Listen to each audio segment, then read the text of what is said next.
वर्ष भगवती भाग्यधिष्ठात्री भगवती सरस्वती का प्रकाट्य उत्सव 23 जनवरी 2026 को मनाया जाएगा। यह पर्व बसंतोत्सव के आगमन का भी पर्व है। भगवती भाग अधिष्ठात्री जयंती के रूप में भी इस पर्व का संयोग स्थापित होता है। शास्त्रों के अनुसार माघ शुक्ल पंचमी के दिन भगवती सरस्वती का प्रकाट्य हुआ, इसीलिए भगवती शारदा ज्ञान, विद्या, कला और सृजन के प्रतीक मानी जाती हैं। भगवती शारदा समस्त श्रद्धालुओं को ज्ञान प्रदान करती हैं और भगवती यथाशीघ्र प्रसन्न हो जाती हैं। भगवती की कृपा साधकों पर सर्वदा बरसती रहती है। इसके लिए भगवती के शाश्वत मंत्र ओम ऐम नमः का हमें जाप करना चाहिए। भगवती भाग की वृद्धि करने वाली, समय में सकारात्मकता, कला में निखार और शुद्ध बुद्धि प्रदान करने वाली है। पौराणिक कथाओं के अनुसार सृष्टि के रचना के बाद जब ब्रह्मा जी ने संसार को निरस पाया तो अपने कमंडलू से एक अंजुल जल लिया और उसे छिड़का, तब भगवती सरस्वती का प्रादुर्भाव हुआ और हरियाली का प्रादुर्भाव हुआ। भगवती सरस्वती संगीत से संपूर्ण जगत को रोमांचित करती हैं। ब्रह्मवैवर्त पुराण में वर्णन है कि भगवान श्री कृष्ण ने भगवती सरस्वती को वरदान दिया कि बसंत पंचमी के दिन जो इनकी विशेष पूजा करेगा वह ज्ञान, विद्या और सद्बुद्धि का प्राप्त करेगा। बसंत पंचमी को प्रातः भक्तों को स्नान करके पीला वस्त्र धारण करना चाहिए।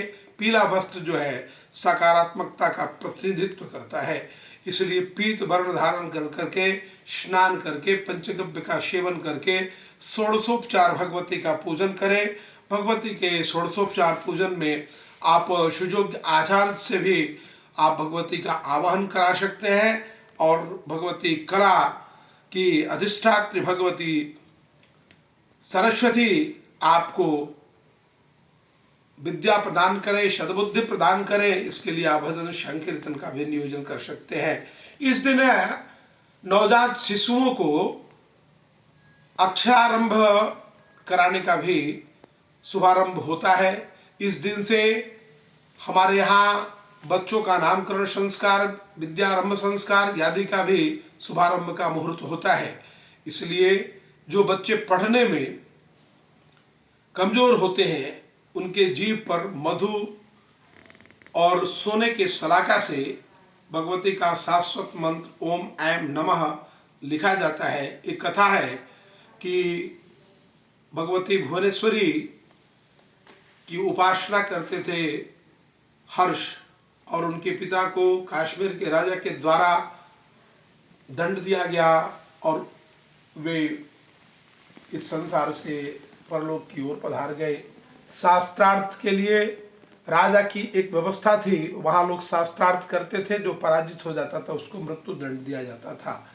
तो राजा हर्ष ने संकल्प लिया कि इस परंपरा को हम तोड़ देंगे, और राजा हर्ष ने भगवती भुवनेश्वरी को कश्मीर में प्रसन्न किया, और प्रसन्न करने के बाद वही शाश्वत जो मंत्र है ओम ऐम नमः, इस मंत्र का जाप किया, और उस समय के सबसे प्रकांड जो विद्वान थे उनको उन्होंने परास्त किया, और राजा से ये वचन लिया कि जो भी अब परास्त होंगे उनको आप मृत्यु दंड नहीं देंगे। आज आप विश्व इतिहास में हर्ष का नाम है।